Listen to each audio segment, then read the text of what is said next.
दोस्तों, स्वागत है आपका आपके चैनल विद्यालय बाई सोमेश में। आज अपन देखने 11 दिसंबर की। तो जैसा कि आप अपने को बताइए, 10 दिसंबर को अपना प्रवासी राजस्थान दिवस हो चुका है और काफी दिनों से इसकी अच्छी खासी चर्चा चल रही थी। हर चीज में प्रवासी राजस्थान की बात चल रही थी। प्रवासी राजस्थान की नीति भी आ गई है अपने पास। और जैसा कि पिछले जो राइजिंग राजस्थान समिट था, उस दौरान जो वादा किया गया था कि भाई अलग से पोर्टल बनाएंगे, अलग से डिपार्टमेंट बनाएंगे प्रवासियों के लिए, एनआरआर के लिए, वो भी हो चुका है। अभी इसके अंदर क्या क्या इंपॉर्टेंट चीजें हैं वो अपन देख लेते हैं। सबसे पहले तो राष्ट्रीय एवं अंतर्राष्ट्रीय प्रवासी राजस्थान मामलात विभाग का गठन किया गया है, जिसकी अभी अपन बात कर रहे थे। एक तो ये विभाग बना दिया गया है, अभी अपने ये नोटिफाई हुआ नहीं है, तो बाद में इसकी और जानकारी आएगी।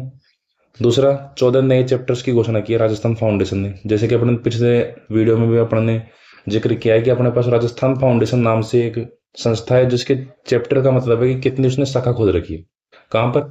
कि उसने राजस्थान, भारत के अंदर और भारत के बाहर भी, एनआरआर के राजस्थान के जो भी प्रवासी है, वो बड़े भारत में रहते हो या भारत के बाहर रहते हो, तो सब जगह पे हेल्प करने के लिए अलग अलग सेंटर खोल रखे हैं।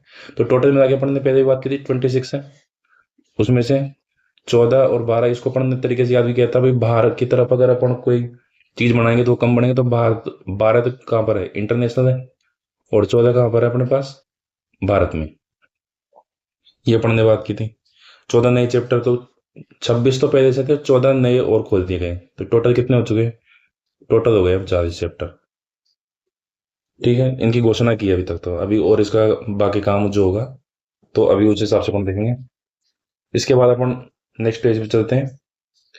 तो ये वही प्रवासी राजस्थान के वही कार्यक्रम चल रहे थे, तो उसके बारे में ये कार्यक्रम कहाँ पे हुआ था अपना, ये अपने को पता है ही, जेईसीसी में हुआ था अपने, जो अपने सीतापुर साइड पड़ता है। इसके अलावा के बाद विश्व धरोहर स्थल, यहाँ पर पद्मश्री कौन कौन आया था वो भी देख लेते हैं। वहाँ पद्मश्री से सम्मानित है अपने गुलाबो सपेरा। कौन से डांस से संबंधित है? कालबेलिया डांस से संबंधित है। पद्मश्री गुलाबो सपेरा ने यहाँ पर प्रस्तुति दी। ये अपने दिमाग में रख देंगे। इसके अलावा नीचे चलते हैं अपन। गागरोन दुर्ग में क्या काम हुआ? यहाँ पर जो पंचगौरव योजना चल रही है अपने राजस्थान के अंतर्गत, तो झालावाड़ जिले की पंचगौरव में से जो पर्यटन क्षेत्र की है वो कौन सी है अपने? गागरोन दुर्ग है। तो गागरोन दुर्ग में पेंटिंग बनाई थी वहां पे, तो पेंटिंग क्या वर्ल्ड रिकॉर्ड में शामिल हो गई है। 5,000 से अधिक छात्रों ने एक साथ में चित्रकारी कर विश्व रिकॉर्ड बनाया। तो इसमें पूछ सकता है कि हाल ही में किस विश्व धरोहर स्थल में पेंटिंग 5,000 लोगों ने एक साथ पेंटिंग करके वर्ल्ड रिकॉर्ड बनाया? वर्ल्ड रिकॉर्ड बनाया इसलिए अपने इंपॉर्टेंट हो जाता है। दूसरी बात, गागरोन दुर्ग है, पंचगौरव में शामिल है, इसलिए और इम्पोर्टेंट हो जाता है। और वर्ल्ड हेरिटेज और है गागरोन दुर्ग अपना झालावाड़ का। तो इस तरीके से ये बिल्कुल एक इंपॉर्टेंट फैक्ट हो जाता है। तो यहाँ पर अपन झालावाड़ जिले के पंचगौरव की तो बात कर ही देते हैं कम से कम, कि झालावाड़ के अंदर उपज में क्या है? उपज के अंतर तो इसमें आता है संतरा। झालावाड़ में उपज में तो क्या आ रहा है? संतरा। प्रजाति में क्या है? जामुन। पर्यटन में क्या है? अभी अपन ने बात किया, पर्यटन के अंदर गागरोन का दुर्ग है। उत्पाद के अंदर क्या है? टाइल प्रोडक्ट या सिवना सिरेमिक, दोनों में से कुछ भी बोल सकता है। और खेल के अंदर, गेम के अंदर क्या है? खो खो है। ये खेल है भैया, खेल के अंदर क्या है? खो खो है। आगे देखते हैं अपन।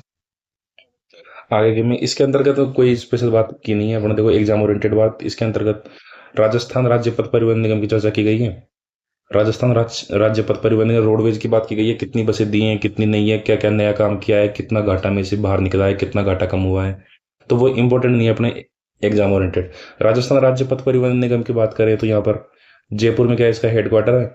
और 1 अक्टूबर, ये कई बार पूछा जा चुका है ये बात, 1 अक्टूबर 1964 को, 1 अक्टूबर 1964 को स्थापना हुई थी RSRTC, राजस्थान राज्य पथ परिवहन निगम की।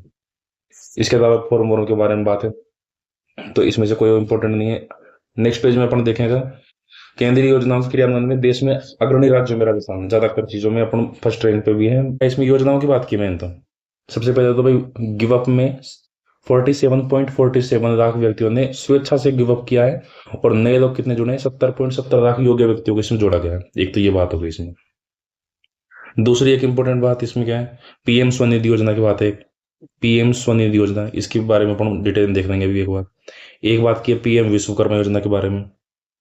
एक यहाँ पर बात की गई है धरती आबा जनजातीय ग्राम पंचायत ग्राम उत्कर्ष अभियान। धरती आबा जनजातीय ग्राम उत्कर्ष अभियान जनजातीय क्षेत्रों से संबंधित है। और धरती आबा अभियान में ये इंपॉर्टेंट बात है, धरती आबा अभियान में देश में प्रथम स्थान रहा राजस्थान का। और उसके लिए सम्मानित किसने किया? द्रौपदी मुर्मू ने। ये इसके अंदर इंपॉर्टेंट फैक्ट है। तो इन योजनाओं के बारे में वैसे तो करंट से रिलेटेड कुछ है नहीं, पर एक बार अपन फिर भी एक बार देख लेते हैं इन योजनाओं के बारे में, ताकि दिमाग में रहे। तो अपन यहाँ पर योजना देख लेते हैं, पीएम स्वनिधि योजना। तो पीएम स्वनिधि योजना शुरू कब हुई थी? 1 जून 2020 से शुरू हुई थी। 1 जून 2020 से ये शुरू हुई। इसके अंदर क्राइटेरिया क्या है? 18+ तो एज होनी चाहिए, पहली बात। दूसरी बात, शहरी क्षेत्र के ही स्ट्रीट वेंडर होने चाहिए। तीसरी बात है, इसमें सबसे पहले तो मिलेंगे 15,000 रुपये। 15,000 रुपये मिलेंगे पहले तो लिमिटेड टाइम के लिए। 15,000 चुकाने के बाद में उसके बाद मिलेंगे 25,000। 25,000 चुका दोगे तब जाके तीसरी किस्त मिलेगी अपने को 30,000 रुपये। ठीक है।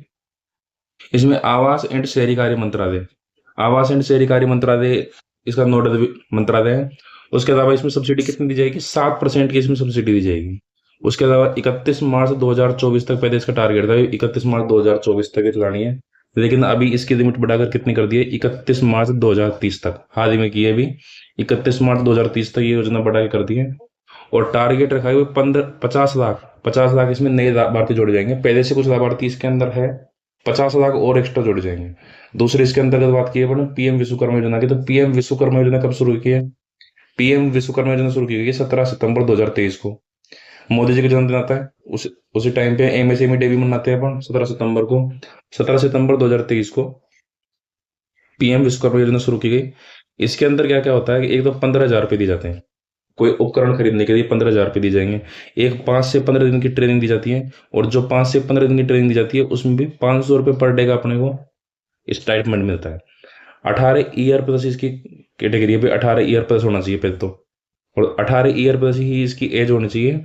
और दूसरी बात, इसमें 18 ईयर प्लस की एज होनी चाहिए। और 18 ही श्रेणी में, 18 श्रेणी के कौन कौन से अलग अलग श्रमिक है, लोहार हो गए, बढ़ई हो गए, अलग अलग तरह के। तो इस प्रकार 18 श्रेणी के लोग इसमें शामिल है। एमएसएमई मंत्रालय के अंतर्गत आता है। और 1 लाख रुपए इसमें पहले दिए जाएंगे। 1 लाख रुपए उसके बाद में जब उसको चुका देंगे, उसके 18 महीने के अंदर 18 महीने के चुकाने पड़ेंगे। 18 महीने में चुकाने के बाद में 2 लाख रुपए दोबारा दिए जाएंगे, जो कि चुकाने अपने को 30 महीने के अंदर। और इसके ये जो ब्याज दिया जाएगा अपने को 1 लाख रुपए और 2 लाख रुपए, ये 5% के ब्याज पर दिया जाएगा। ये अपना सारा खत्म हो गया पूरा। अब इसके अंदर अपन क्या क्या पढ़ा अपन ने, एक बार सबको समराइज कर देते हैं। तो सबसे पहले अपन ने पहले पेज पर इसमें देखा है कि प्रवासी विभाग बनाया गया। पहली बात तो ये प्रवासी विभाग बनाया गया सबसे पहले तो। 14 नए चैप्टर जोड़े गए राजस्थान फाउंडेशन के द्वारा। जो 26 चैप्टर अभी चल रहे हैं उसके 14 नए चैप्टर हो गए। टोटल कितने हो गए? 40 चैप्टर। गागरोन में वर्ल्ड रिकॉर्ड बनाया गया है। किसका? 5,000 बच्चों ने एक साथ पेंटिंग बना के, वर्ल्ड हेरिटेज है जो अपना झालावाड़ के अंदर गागरोन, उसमें वर्ल्ड रिकॉर्ड अपने यहाँ पे क्रिएट किया। उसके अलावा गुलाबो सपेरा कालबेलिया नृत्य से संबंधित है, जिसने यहाँ पर भाग लिया था अभी अपने राजस्थान प्रवासी दिवस के संध्या कार्यक्रम में।